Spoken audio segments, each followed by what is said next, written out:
Okay, so I'm opening Photoshop. That should be coming on screen here shortly. And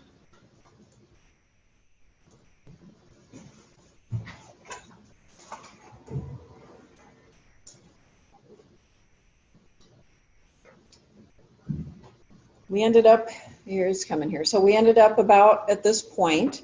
And again, if you weren't here on Tuesday, I've got the recording to get us to this point. So hopefully you can catch up, and there's a little bit you can still do today. So I guess if you're not quite here, you can still start the layering process and then, you know, come and join in the rest of it.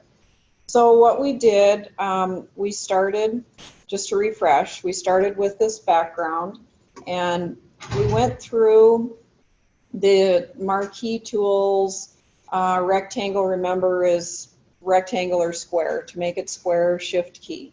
Circular tool, we chose out the little clock face there, and shift key to keep it a perfect circle. And then remember, you can, I don't have a selection, so this won't be visible here, but transform selection. Remember, when you have a selection, you get sizing handles and such around it, and you can skew it, size it larger to get a better selection. So that's, you know, your point there.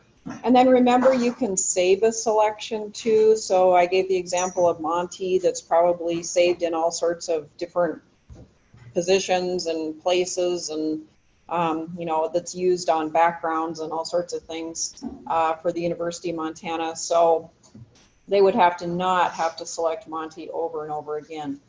We figured out that the lasso tool, so the straight one with the rope, remember, I mean, that's really hand clicking and dragging, and that's a little bit more difficult.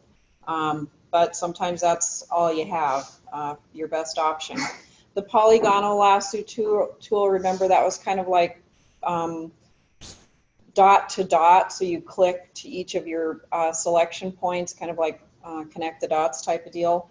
Good for buildings that are straight, pyramids, anything that's got straight sides. Magnetic lasso tool, so remember the difference with this one was that we have a width and a contrast, and you can type the different widths and contrasts in if you want to, but the idea with this one, we had a 10 pixel width to kind of quickly click and drag around this building with a contrast of 10%, and it's supposed to help you out to hug the area, and it actually does a super good job when it has high contrast, really good job. But we found out here through changing this to grayscale that even though our eyes clearly can visibly detect the edges in grayscale, there was very similar tones on the right top side of the roof tiles, and then especially the right side of that building. And then finally, the tool that worked best is kind of like the green screen type of tool, and we were able to quickly select the background for the sky and, you know, add to our selection. And then we inverted, remember we inverted that selection so that we could select the building, and ended up basically with this. And then we used the eraser tool to get rid of the trees and such there. We use the paint tool to paint in a little bit of pieces and parts that were kind of missing. And then in areas, especially on that right-hand side, remember, we still could use that little magic wand tool to clean up those selections. Where the sky showed up, we had to zoom in quite a bit, but easy to do. And then we copied and pasted a sunset picture. So that was, you had a choice of sunsets. And then put it behind, and again, layering. I can layer quickly by clicking and dragging them around. So our goal here is to create something a little bit more sinister. So this is a Halloween image as opposed to a bright, brilliant blue sky with the building in the foreground here. So let's go ahead, and we kind of looked at blending modes last time. And with both of these, so I turned the visibility of the background off, and it really doesn't matter because layer 1 and layer 2 would take care of that anyway, but you can go ahead and turn the visibility of the background off. And then on layer 1, and we kind of started going through this on Tuesday, you should see normal, and because this is a normal layer, it's visible. So we now have access to blending modes. And it's going to affect the 2 visible layers. So go ahead and click on that. Dissolve doesn't do anything in this case. Darken. So what I want you to do is pick what you think looks most Halloweenish, and it might be different than mine.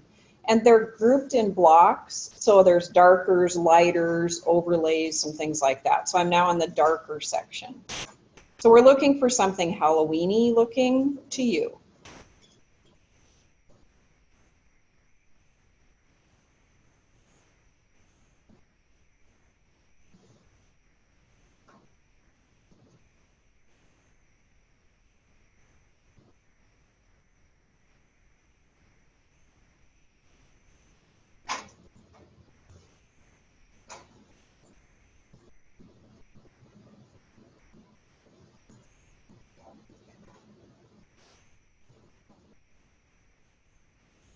I might use multiply today.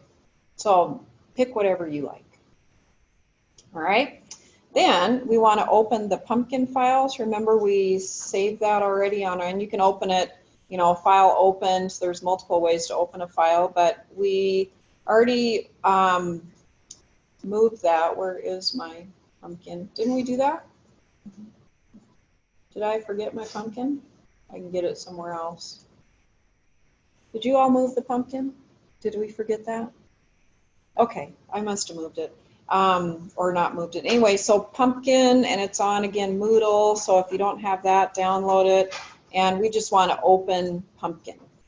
Okay, so we're looking at this pumpkin, and we want to select only the pumpkin. So we don't want the straw, we don't want anything else. So what would be the best tool, do you think, to select the pumpkin? We've got, you know, it's round, so that's good. We've got also the lasso, click and drag, the polygonal straight, nope.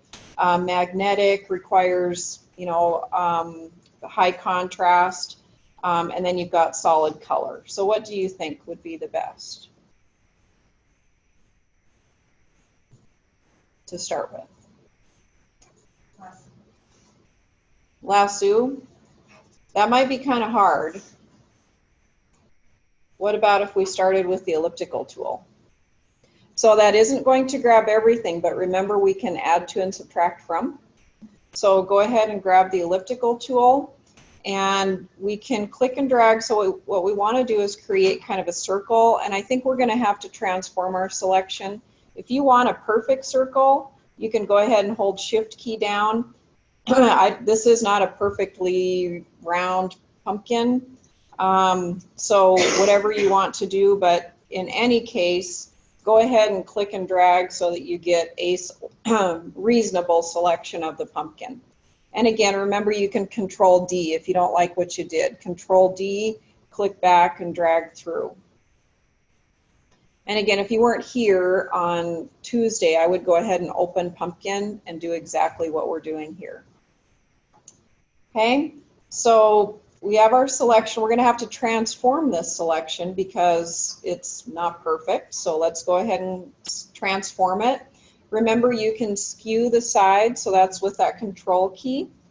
And we want to, our goal is to not have any, so the shadow outside, or to have any of the straw outside, because that would tell our audience that this really is not just a pumpkin. And again, the pumpkin shape, you know, pumpkins are different shapes. So get it as close as you think looks great. When you're happy with it, again, we just need to Enter key to accept that transformation. Okay, we don't have the stem. What tool do we need to use to select our stem to add it?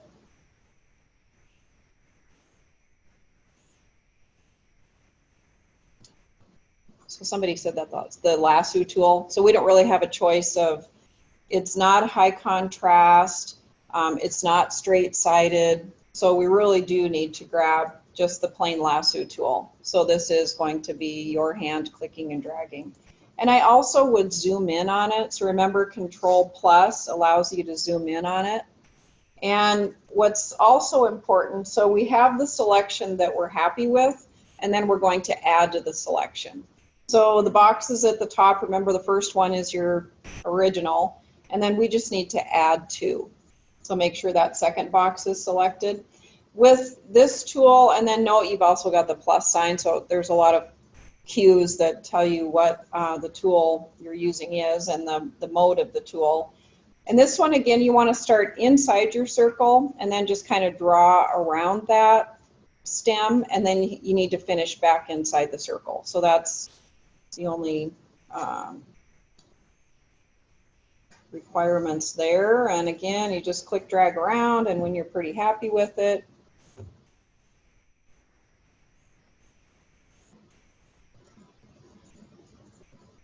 so I'm going to move my selection out of the way just to show you. I'll move this back down and undo. But a lot of times when you zoom in, so you made a selection and you zoom in, and I'm at 100% now, so you at least want to be at 100% when you're creating selections. Many times you may need to be more than that, 200%, for example. If I selected, and again, I moved mine so that you can see what's going on here. So if I actually need to take away some of my selection, if I've got some straw in the background, I don't want any straw in the background. So I'm going to have to remove that. Okay, to remove that, I need to go to the subtract from, so that's the third box. And some of you may or may not have this occur. So go ahead, and if you do have to remove something, and again, I'm going to use the same lasso tool. And then this one's a little bit different in that I need to start at the point where I'm pretty good, you know, on the line. And then I'm actually going to wrap around. I have to wrap around and close this one up to remove what needs to be deleted. So I'll go ahead and do this on screen, and then you can practice. So you click around, and again, it's just clicking around the pumpkin itself. And then I have to, and it doesn't matter what your click and drag around selection, so that's exaggerated, but then I just removed that part of it. Okay, so there's the add to and subtract from. And again, I'm gonna undo, nudge, so that I'm back to where I was. Okay, so get to where you're happy with your pumpkin selection. Uh-huh.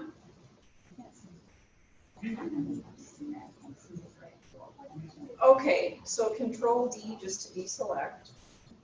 And then you'll want to click hold on that one, so on the square. And then click hold on it, and then you'll see the circle. Yeah, remember when there's more tools that are inside, so you do have to click hold on the tool to get the elliptical.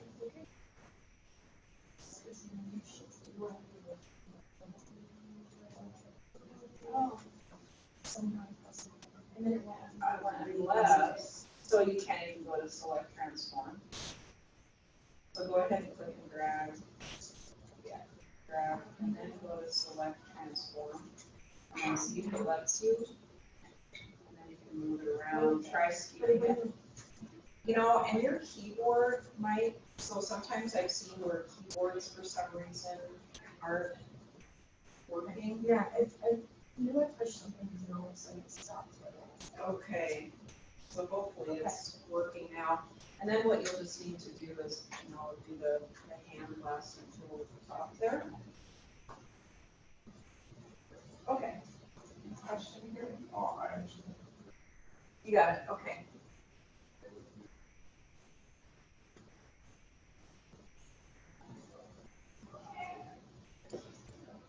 Okay, so far so good with the pumpkin. Okay, and when we're ready to move the pumpkin to the clock tower file, what do? So we've got our selection. Control C, and it's kind of goofy, but right mouse does, so we're so used to right mouse here. I can go to edit copy, but there isn't a right mouse option for this. You can right mouse and it's colors and some other things. So Control C is copying our selection. We move to where we want to put it, and then we can Control V to place it in here.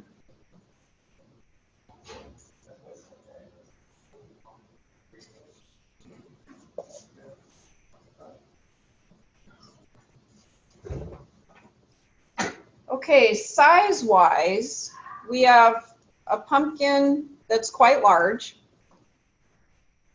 Why didn't it come this same size? Why didn't it arrive here, paced in at the same size? Yep, so let's go check why. So that's exactly right. If we go to the pumpkin file, we're actually looking at it at 100% right now, or at least I am. If I go to image size, it's only about 850 by 850 square, something close to that, okay? And at 166 pixels per inch resolution. Okay, so if I cancel that and I go to my clock tower, remember we did look at this already.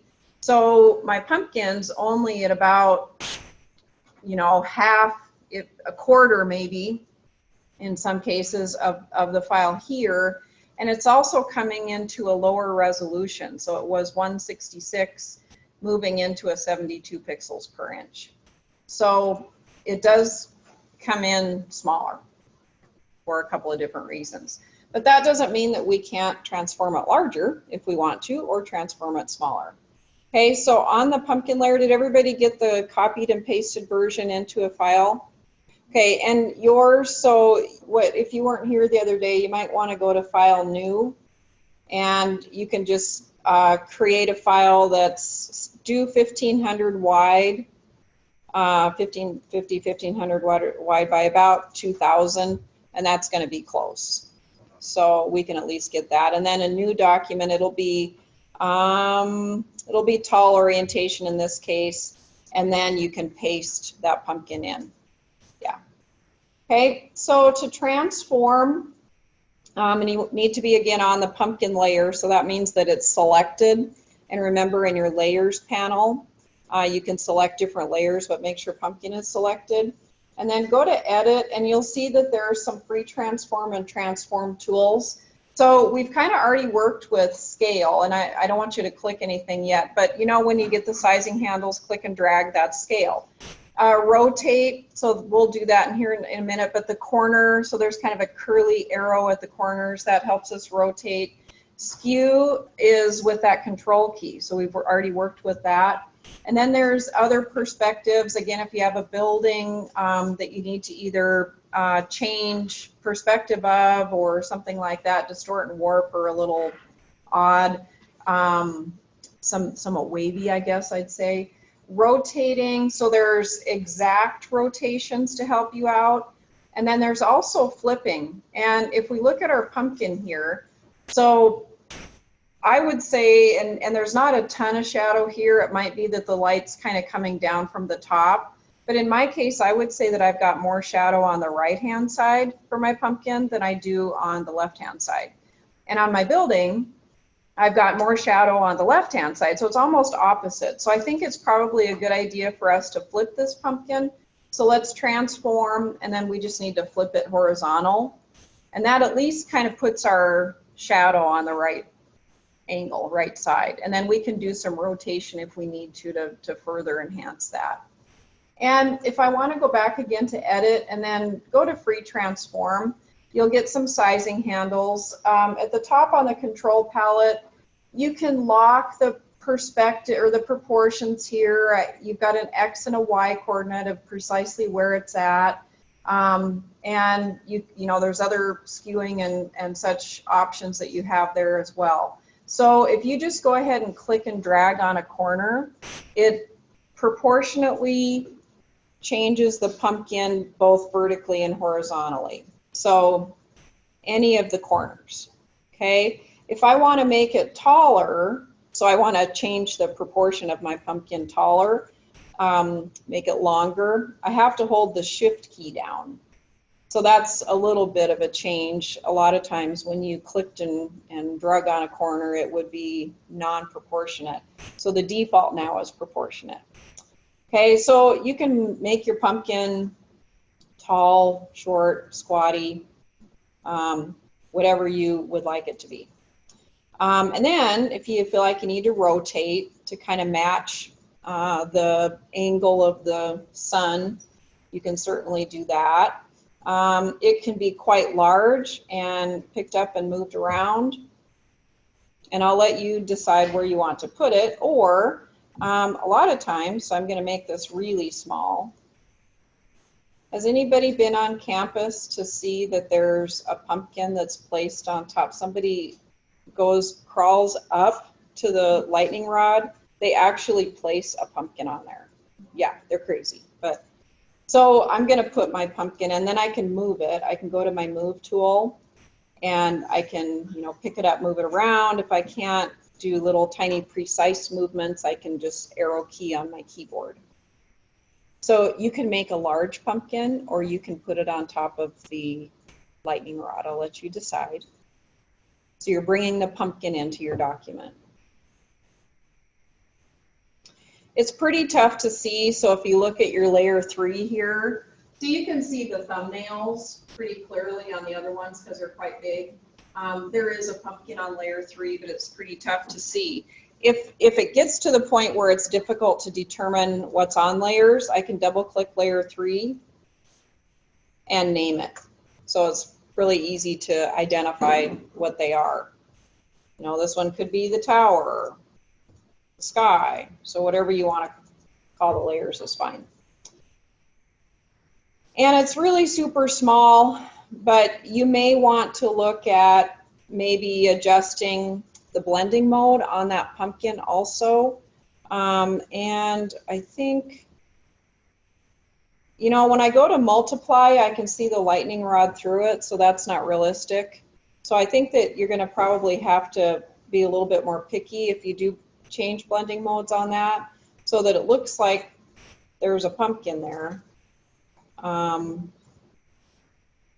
But that the lightning rod is not moving through it.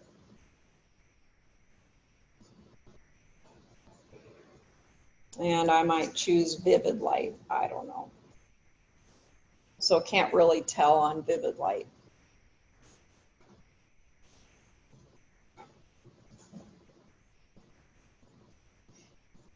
Okay, and then remember we have another one. This one's going to be a little more challenging. It's the picture of the dog there, the little goblin dog. I might have moved everything into that, so that's probably why it's not there. So pick 21286. I think that's the other one that we moved from Moodle down to your document area. So go ahead and open that little guy. It's a Halloween dog, basically. And I'd like you to work with tools. I don't know that we have anything that elliptical is going to work or square is going to work very well. The only thing that's semi-elliptical is the dog's head. And you sure could try to work with that if you want to. There's also the lasso tool. That's, actually clicking and dragging around. I don't think the polygonal, because there's not a lot of straight sides going on here. The magnetic might work pretty well in several areas for the dog. So I might probably start with that one. The straight color, there's not a lot of solid color to help us out. So go ahead and work on selecting out just the dog, and then we want to copy and paste him into your clock tower. Okay. So then we want to go to select and then transform selection.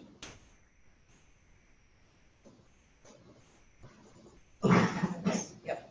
And then you get sizing handles, so you can kind of start by bringing them in.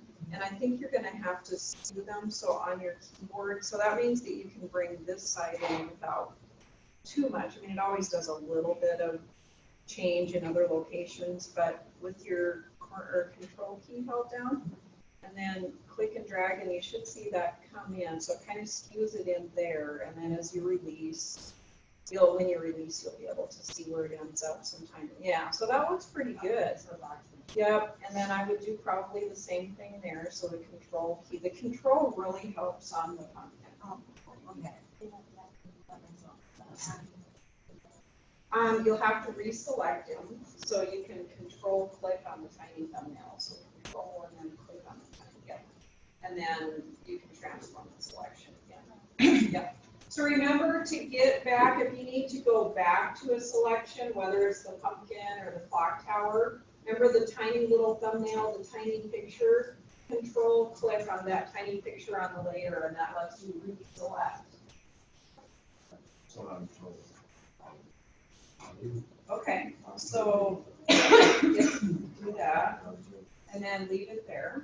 Then let's go to select, and then transform selection. And then you can start by moving these things out. Yeah. And then your sides out. And you can hold your shift key down to just manipulate one side. And then the control key on a corner really helps. Yeah, so that gets it really close. And then hold down the control key. And that's pretty good actually right here. So maybe go just a little bit out that way. And then reduce. So see how it kind of skews, and then now it's a little bit big here, so you might have to drop that back down. Yep, and then you'll have to do that. So it's a combination of the control key, and then you get it, you know, to where you don't see. Yep, that's pretty good actually there. So you can enter key to accept that. So then you just have the roving dots. So then we want to go to the straight hole lasso tool, and then we'll have to add two. So we're happy with that part, but we need to add the top part of the stem. And I would zoom in, so that's a control plus on your keyboard. And then that kind of helps you see it. You have to start inside, so maybe about right there. And then just click up and drag it around, and you have to end inside the circle.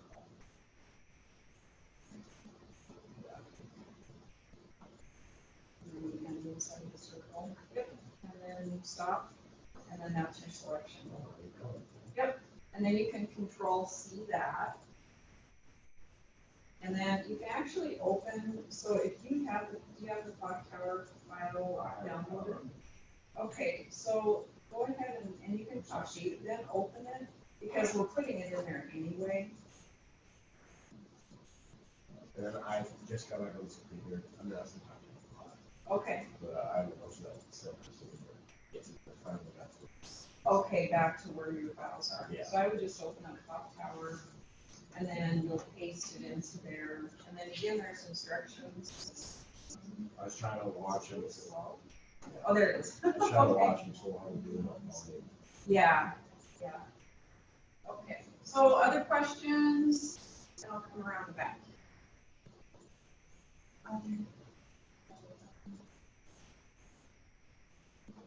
Okay, so you do what now? I was just trying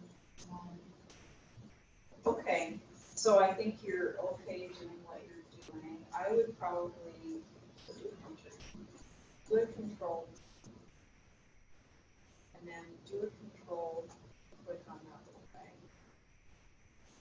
Okay, so that's selected. Then go to edit, select, and then transform, or transform. I think this is, so I wouldn't do that, control C that. So that side looks pretty good, it's really this. I was just trying to decide. Oh, Yeah. you can do that by, okay, I thought you were trying to get rid of Oh, that. no. I was Oh, just okay. Oh, okay. So you can go to edit and retransform. And then just click and drag in Oh, the corner. okay. Yeah, I thought you were trying to remove that part. Okay. So that's, do you have the sky? Yep, you do have that. So, the better tool, so go ahead and escape key because you're in the tool. Okay. And I would go to this one here, so the magic wand. And the magic wand, yep. And then we'll click on kind of that upper section. And it selects almost everything, but not quite, so it's correct right now. You're on add to selection. So let's go ahead and click it again, and it should, oh, yep. One more. There we go. It's kind of getting that corner now. And then maybe click one more time. And then it should be hiding that pretty close. Click inside that little bit there, because that's the sky. And then click one more time here. You can see it's not quite selection. Yep. So that should be pretty good. Then we're going to invert the selection. So that's in select. and then we'll invert it, so just inverse. Yeah, inverse. Yep, and so that's now the building that you're selecting, so you can control C on the building. And then just control V to paste it. So do I go on that? I would do control, so we'll stay in clock tower, and then control V. And then you can turn off that eyeball, and then you're gonna see the transparent sky behind it. Yep, and then we need to just kind of get rid of all those little guys there. So we can go to our eraser tool, which is one to the right, so it kind of looks like a pencil eraser. And I think the 100, yeah, 100 would be good there. I would go to a 100% or a 0 or 100% hardness. I'm sorry. Yep, 100% hardness. And then you're good there. And then kind of start right there and just go backwards. Yep, and then that just erases. Erase all that stuff. So then that's gone. Then on sunset, you go there. And then, and you might want to, and we'll do some more of this, and you can go back then and correct that, but I don't want to go back through that tool to teach you. We'll copy and paste it pretty easy, but anything that leaves the eye off the page like that, it's like, what is that? Why is that there? So that's really not good to have on a pitch. But we'll leave it there for now, so you can do a control A, and that's like any Windows. Control A to select it all, and then I can control C to copy it. And then you can go to clock tower, and then paste it. Yep. And then it's layering, so we just need to move our sky to the bottom. So layer 3, which is the sky, and you'll see a double. You have the double blue line. I would go up one a little bit, and then right there, drop it there. Mm-hmm. Does that make sense? Okay. So to size it, you want to be on the layer where the pumpkin's at, and then you can go to edit on your menu and then transform. Yep, and then just the corner sizing handles help you to sizing it. And I'll be right there, Eva. I'll come around. Okay. Yep.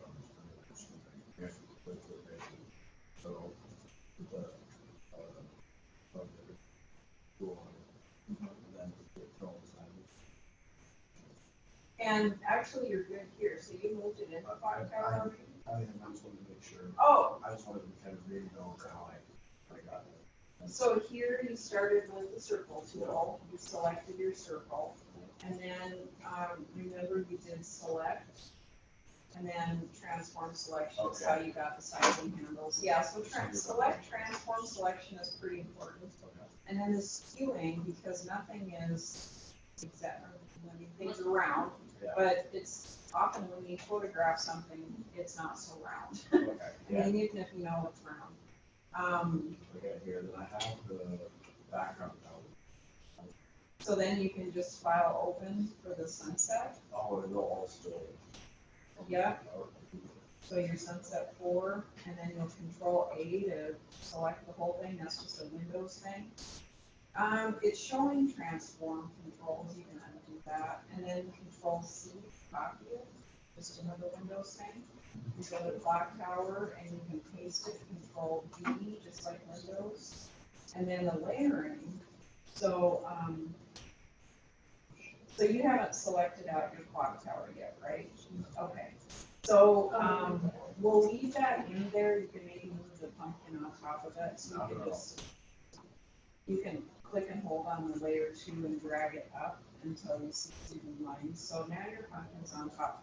So this, but we don't want to quite do that yet. So you have one step to go in selecting all the blue sky here. So you can turn off the eyeballs, and that's where you'll want to, you'll select the blue sky, invert, and that's what actually this tool right here.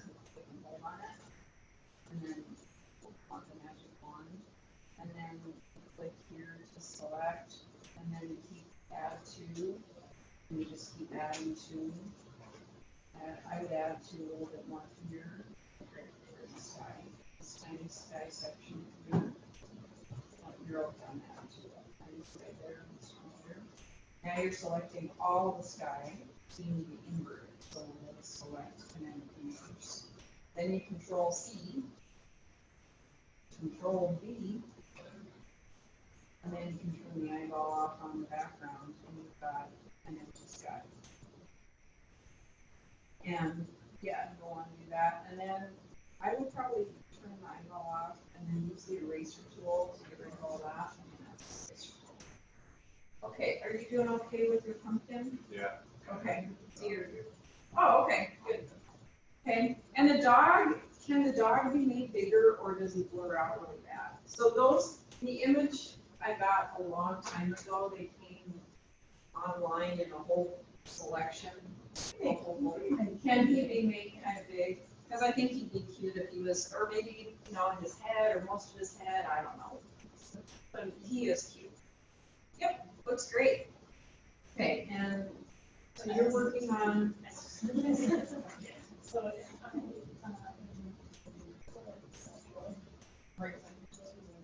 So let's actually start from the beginning. Do a file review and I know you worked really hard, but let's get this back. Okay. Yeah, I don't think you can. So you might have saved it. Okay, and you can delete it, download it again. You're going to always have the circle. I think you might have pulled it away and then saved it. You know what you just did? Yeah, but we know we have it. So I would go ahead and delete it here. So just close it. And then go here. I get rid of pumpkin here too. So delete it there. And yep, you know what? I bet you it's in download still. Do you think? Oh, okay. So just download it again and then open it and I'll be right back. Does anybody else have questions? So your last job here is to type your first and last name. So you can put this dog anywhere. You can put the dog anywhere. Yep. Your choice on where the dog's at, how big the dog is. So I'll let you figure that out. I do want you to use just the regular old type tool. And you know how any of them where you click hold and you get all sorts of tools available? So I want you to choose the horizontal type tool. We will later learn the mask type tool. So just don't use that quite yet. So just the horizontal type tool, and choose a font that you think looks Halloween-y. It's kind of hard to see this one because it's small, but Chiller actually is pretty good. I'll type my name here. Oops, see if I can type it right. So Chiller kind of works, but pick a font that works good for you, reminds you of Halloween. And the size is probably going to have to be pretty big. In fact, Chiller for me, it's a smaller font anyway, so I'm at 150 points. So type your first and last name, and then I'm going to have you add your middle. Okay, and then you have pumpkin. Okay, so then let's go to the elliptical tool, and then just click and drag your circle. Okay, and then we'll go to select on your menu. We actually want to go to select, and then transform selection. Yep. And then you can kind of pick it up and move it around a little bit. So, and maybe make it a little bit bigger. Okay, so that's pretty close. Then we're going to skew those corners. So the control key on your keyboard, I would take like this one, click and hold, drag it up and out just a little bit, and then release.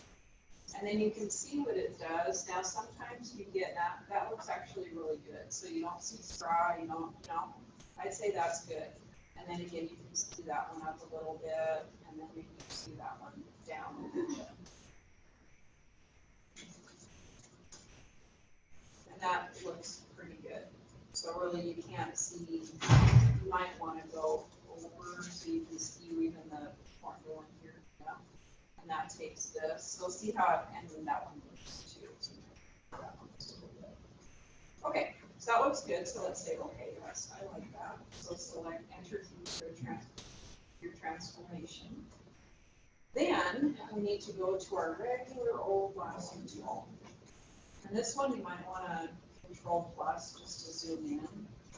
Then we're going to add to the selection, which is our second box. Yep. So, yep, the add to subtract from is the third one. That's removing. I selected too much, so I need to remove it. This one I need to add to. So then we have to start inside the circle. And then kind of just click and drag and go all the way around that stem. And then you have to end inside the circle and you release your mouse. And then it's selected. Isn't that easy? So, yeah. And you get better the more you work with all the tools, and I mean, oftentimes you have to combine selection tools. There's almost never one that's like perfect. Although the magic wand or color for green screen, like we did with blue sky, works really good. So then you just Control C, Control V into your other document. Yep. Mm-hmm. Uh-huh.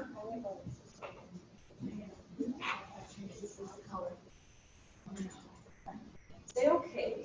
If I say okay, It just won't do anything. it won't let me out. Will it save? Can you Control S?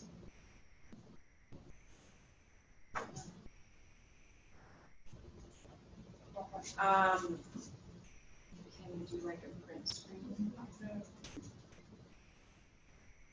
And then go, it'll probably only print screen one, but then go to Word.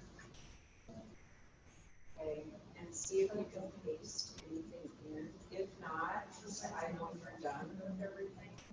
If it won't paste in, send me an email telling me that you've done that file. I saw it and you get full box.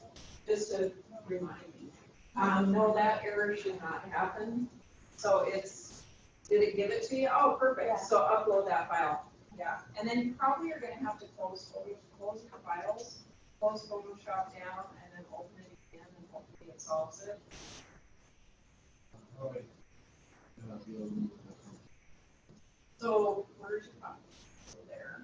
So Control C, and then you'll go to your clock tower, and then Control V. Yep. There's your copy. Oh, so blending modes are right here where it says normal, and then kind of just hold on darken for a minute. So see how, and then you move down and multiply. So pick one and you can go all the way down and try them all, and then pick one that you think is good for your file. Okay, you're doing okay? Yeah. Okay, you're doing okay? And everybody okay here? Okay, and I want you to make your name quite large, and then I actually want you to add your middle name too. Just so you know how to get back in type. So if I was good here and we move my, I move my name around. So to be able to get back into my type here, I need to go back to my T tool. So that's kind of like any program really. And you'll see a difference when I move my mouse above my name. It's an I-beam, so that's my insertion point with a box around it. That means that would create a new type layer. And I don't want a new type layer, I want to be inside my current type layer. So then when I move in closer inside my type box, I get a regular insertion point. Then I can add my name. And this box can be resized, I mean, just like anything. And then your move tool, remember the square four-headed arrow, lets you pick that up and drag it wherever you want to. Okay, so once you're done with this, let's file save all the PSD layers. And I know you can't, but we've got yours, so you're okay. So file save your PSD layers, and then just to input something into Moodle, I mean, there's no reason that we probably need anything this large. So let's do a couple of different things. Let's go to image and then image size. And remember, we're at a web resolution, so it's not a high resolution document, but we certainly don't need anything, and I'll go to inches just to show you how large this is. we don't need anything that's 28 by 21. That would kind of be like poster size if I were to print this out. So I don't need that. And again, we can go back to pixels. So, and again, there's 72 pixels per inch. So 28 times 72 is probably our 2048. So that's how that works. Okay. So I would say if we look at the height of maybe around 800, and we'll look at it at full size here in just a minute, but 800 pixels, it'll automatically, because I've left my proportion, remember the chain link is on, it's locked. So it'll automatically, once I adjust that to 800, it's going to change my width for me. Okay, so I'll say that's, yep, that's okay.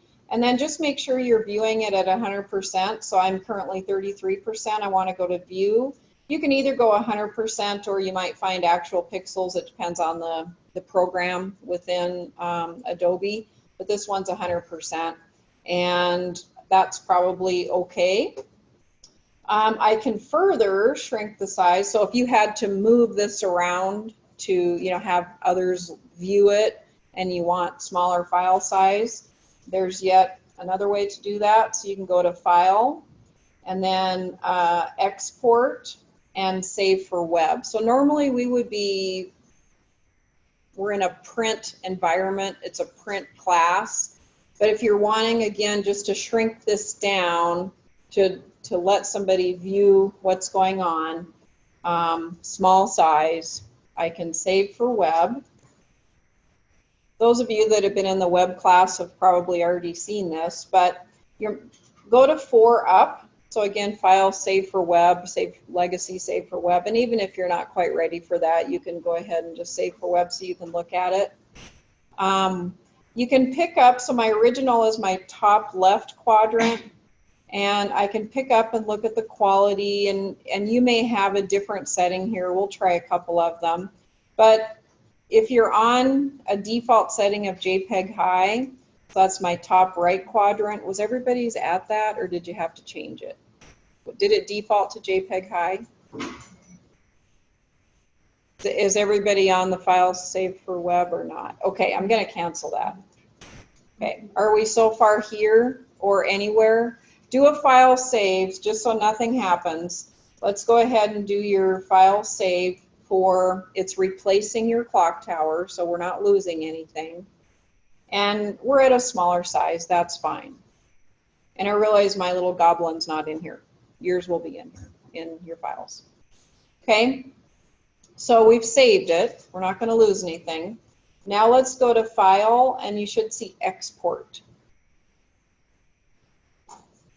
Okay, I could save this as a PDF. That would work okay too, but if I want to save it as an image file for whatever reason, and I'd like you just to look at all the different styles or types of images. So export, and then you should see Save for Web Legacy.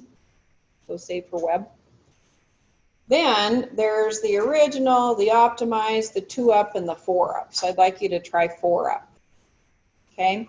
And then my original is the top left. So if there's a detail area that I particularly want to make sure is clear, I can move my original to that area, and it, you know, everything else moves along with it if I move that also. But your goal is, you kind of have to look at how much quality, if especially for the web, if you're saving something and putting it online, how much quality can you afford to lose and it still looks good?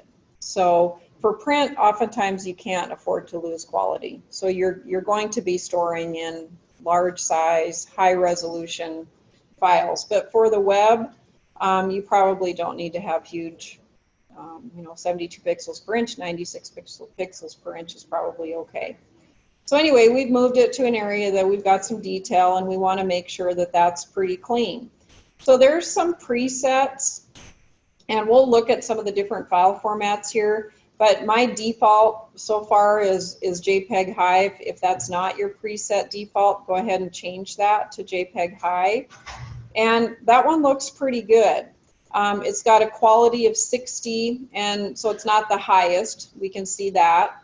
There is a JPEG very high, I think, or maximum. So that's why that 60's there. It's checked, optimized. The file size itself is going to be 109K, downloading at 21 seconds at 56 kilobytes per second. So that's probably slow transmission, but it gives you an idea. 60 quality. So then we move, and there's probably some defaults again generated for you. Then I move to my third quadrant, so the lowest on the left. And I am seeing some degradation. Are you in yours on screen? It's difficult up there to see it. But I am seeing a little bit of fuzziness, I think, on the clock face. The bricks, I'm losing a little bit of detail. But again, I can tell what that is. And if I'm thinking, web quality, I'm at a 30 quality here. 54K, pretty small. If I have to worry about really huge website and everything needs to be quick to load, keep my file sizes, keep everything down, then maybe that's acceptable. That's 11 seconds. It should appear instant. I mean, at regular high speed like we all have now, except for dial-up. If anybody's on maybe their home, if you're in a rural area, not dial-up probably, but there's some pretty slow transmission speeds still in rural areas of Montana. That's a fact. The fourth quadrant is really fuzzy, so I think it's going to load super quick no matter what, but that's too much quality loss there, so that wouldn't be acceptable to me. And again, you kind of have to judge your audience and speeds and all sorts of things, so I might, in this case, end up with JPEG high. Some other options that we have, if you go to GIF, again, so just go ahead and choose the little drop down here to GIF so that you can see what the differences are. So now I've got, it goes from quality to colors. Did you notice that? Okay, so I'm at the highest quality for GIF is 256 colors, and you can click on that and see. It's selective, so no dithering means that there's no the pattern is smooth. There is an allowance for transparency. With JPEGs, you cannot have transparency. You know how our clock tower had that checkerboard in the background? So that could be transparency. If I saved it just with the transparent background, I turned all my eyeballs off, I would be storing it in a white, so it would make it just a white background. It wouldn't be transparent. GIF or a JPEG would be white. If I did choose GIF, then left the transparent, I actually would have transparency. So I could have a color back behind it, I could have another image, I could do all sorts of things. But look at the file size, 257K. So that was, I think, more than double. Wasn't the other one quite a bit less, 108, something like that, 48 seconds. And then again with, I can go to, whoops, GIF, and I can change it to 128. So you can, and we'll just play with one here. I can adjust it to 32, still 103K. And it doesn't look too bad with those colors, although when you start looking at the sky, that looks like crayons now. So it's not even preserving any of the feather look. Can you see that with the low quality there? So GIFs are best for solid color blocks, right? That tells us that. GIFs are best for solid color blocks. So I would say GIF is not a good selection. There's ping 8 and ping 24. Normally you don't have a lot of, the file is going to be larger. And notice that it does allow for transparency. And when I change to the JPEG format, there isn't any transparency checked.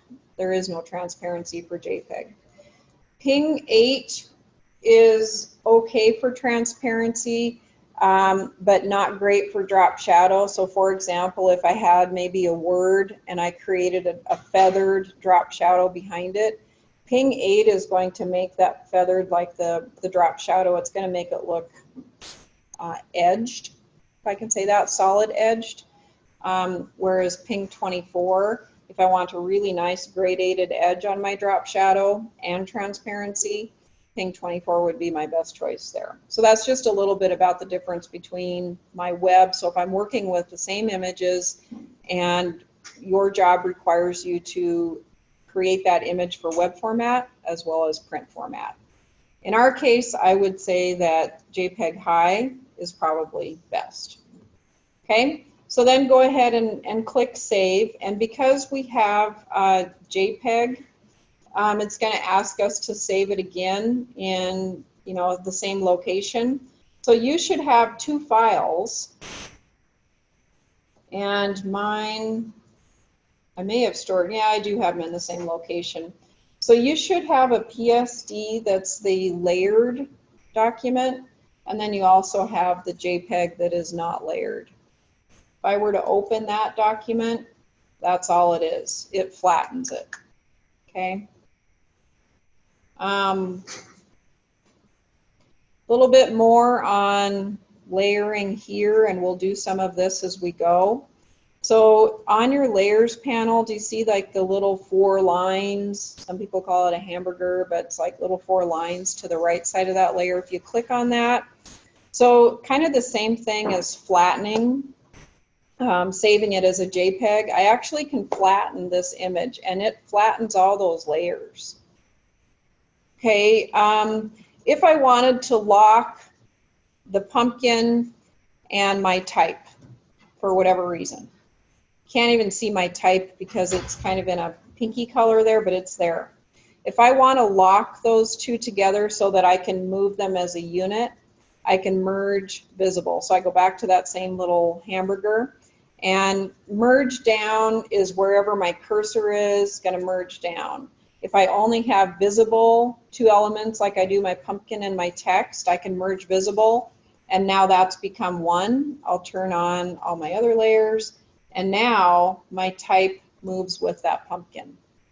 Okay, so if you want to lock things together, and we'll be doing some of that as we go as well. Okay, so then I'd like you to upload. So in Moodle, we're done with our Photoshop 3. It's actually a 4-layer assignment, or is it even more than that? We have, and I just locked mine, so I'm going to edit, undo.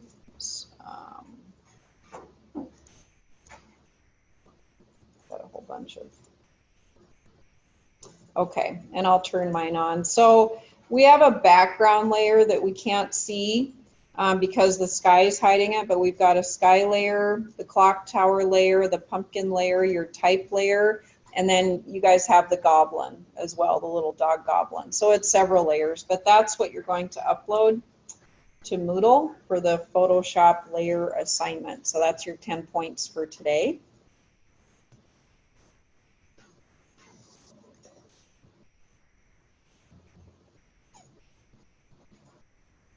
And if you want to just upload your JPEG, that's fine with me. You can upload either one, but the JPEG will be the smaller, but it's okay to upload either.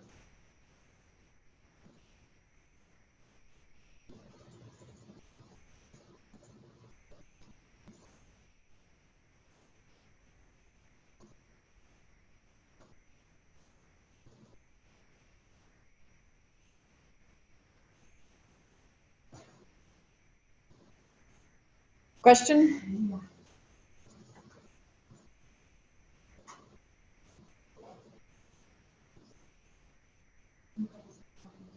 Okay. So how do you I know that.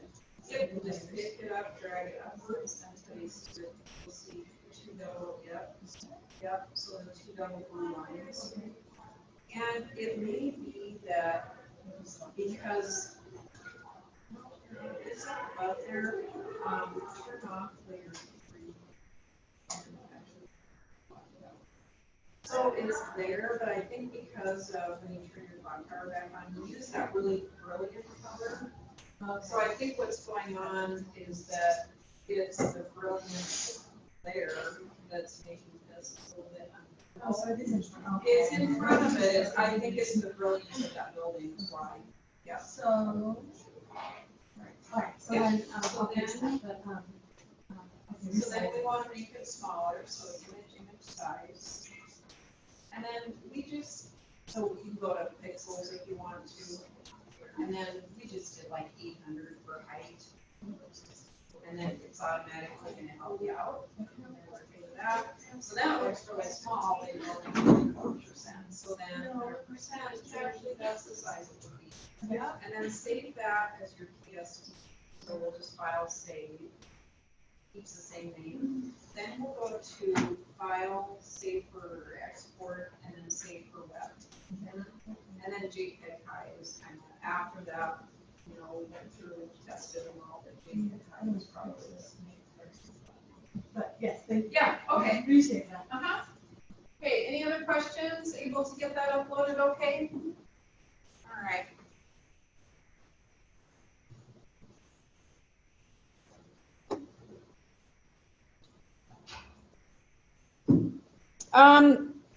So there is some image size help so there's a peachpit.com site, and there's a little bit of information on resampling and upscaling or upsampling and all that good stuff, but resampling is how the resolution can change relative to or independently of the size of your image. So there's two ways that we can change resolution: scaling and resampling. And scaling doesn't change the number of pixels, just the resolution, whereas resampling changes the pixel dimension. So if you take a 2x2 inch, 300 pixel per inch image and change it to 1 inch square, you're scaling. The pixels get smaller and the resolution gets higher. Basically, it increases, so it doubles because I've made the 2x2 now down. I've packed those down into 1 inch. So now I have double the number of pixels per inch. And then in Photoshop, we have a choice whether to scale or resample. If you scale that image down without changing the resolutions, Photoshop has to throw away pixels, and that's called downsampling. If you double the size, so I make my 2x2 4x4 inches, it's called upsampling. And the program has to add more pixels by interpolating between the other pixels in the image. And so it looks for pixels near it and decides color based on pixels that are near all the other pixels. So it interpolates by itself. So upsampling is used to avoid upsampling when our images mostly came from scanned film, but now we have digital images, so it no longer really makes sense. You can upsample digital camera captures by about 200%. It used to be that you could upsample something by about 10%, and then you'd start to see some pixelation. So now we can almost double that, but it depends on your image probably. Downsampling is throwing away data in an intelligent manner, and it reduces the file size. There's different sampling methods. Nearest neighbor, bilinear, bicubic smoother, and bicubic sharper. The nearest neighbor, Photoshop looks at the pixels next to it and basically copies its value. So it's fast, may not even work very well, so it says often lousy unless the image has, you know, maybe it's like an Illustrator type of image. It's useful for preserving the readability of screenshots. Bilinear, the program sets the color of grayscale or gray value of each pixel according to the pixel's surrounding area. So remember the grayscale, we looked at the clock tower in a grayscale tone, so that all the pixels have a color and a value. So the grayscale demonstrated the value of the pixel, whereas when we look at it in color, that's what you're used to seeing as the color of each pixel. And again, you can read most of these on your own, but Photoshop anymore does a great job with upscaling, downsizing, tools within to help us out. The document size, we changed physically, you know, the image size itself. Change size, image size, we did that. And I'll stop with that. There are, so I don't know if this would help, but there are online, I think my recordings probably are a little bit easier, but if you like visual representation, so there's, I did this quite a long time ago, you know, with layers, the layering process, and I used actually for, I think for bow, I could use for the most part the magnetic lasso tool, and it did a pretty good job with that one. But again, your goal is to clean off most of the images, and then I just put them somewhere else. The layers, moving layers around, so you did this exactly. You added text. So let's now work, and I think, let's see, we're done in 10 minutes. Let's go to Rock 2. I think we have time for that one because we've done a little bit of this before. So go ahead and open up Rock 2, and again, show in folder, copy it, paste it into documents, and then open it in Photoshop. So this one is working with the clone stamp tool. And again, you can Control plus to move in a little bit more. Let's actually first work with this section right here. So if I really zoom into that, and we'll save this and come back to it too. I know we don't have a lot of time here. But just to begin working with the clone stamp tool, remember Control plus to zoom into an image. And you just want to have practice working with it. So it actually looks like a stamp. Go ahead and select that. And then the tool requires a brush size and a brush hardness. In this case, I have about a 23 pixel brush, and if you move your brush out, you'll see a circle, and that's the size of the tool. So 23 might be pretty close. I could even go a little bit smaller in certain areas. We might have to change the size of the brush. Our goal is to get rid of this stick for whatever reason. If you think that's important, we're going to get rid of the stick. So I'm going to borrow pixels from an area and paint. And I want to be pretty selective about it. A 0% hardness, remember, is really feathery, kind of a fluffy cloud-like, whereas 100% hardness, you're actually going to see edges. So we demonstrated that with the cloud. So I'm at ballparking at about 70% hardness, okay? So remember, you move your cursor out into an area that you want to borrow pixels from, and you hold your Alt key down. And again, before I click, I can kind of move my cursor around. I Alt key and click. Hold Alt key down, click. And then I just want to move, and I'm not clicking yet. I'm just moving my cursor on top of that stick. And if I like what that looks like, I can click and release, and I could be done with just that little bit.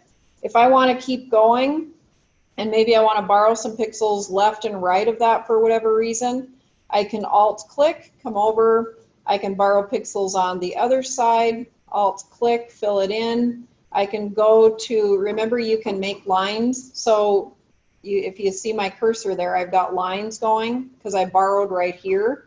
So I can kind of try to match that up and click again. And then I can come back over and click. I can match that line up a little bit further too. So does that make sense? You can, where you choose to Alt-click is the match. You know, you can match those pixels to where you're at and connect them back up so that it looks like that's a solid rock. And there, you know, doesn't really matter. Then we start to where it matters a little bit more here. We might need to match those up a little bit better. Then I might want to get, for the tree, I might actually want a little bit bigger brush. And we'll save this here in a minute, but a tree is a tree. So I can kind of Alt-click in maybe a number of different places. And again, I may want to look at whether I'm matching up my selection or not.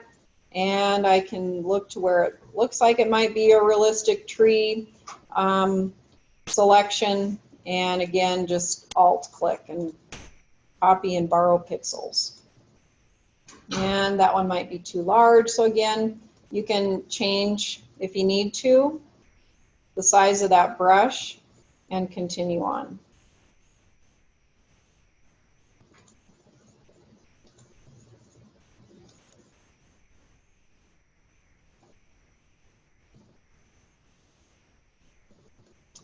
When you get down to the rock, so again, maybe a slightly bigger brush, I actually can borrow, again, kind of there's stripes at the bottom there. Again, if I kind of alt-click and then move to those stripes, that might be a little bit too large of a brush. Again, maybe in a 20, 23.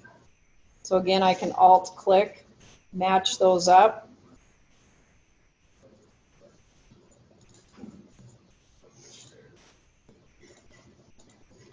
So that your goal is so that nobody knows there was anything other than just rocks and twigs.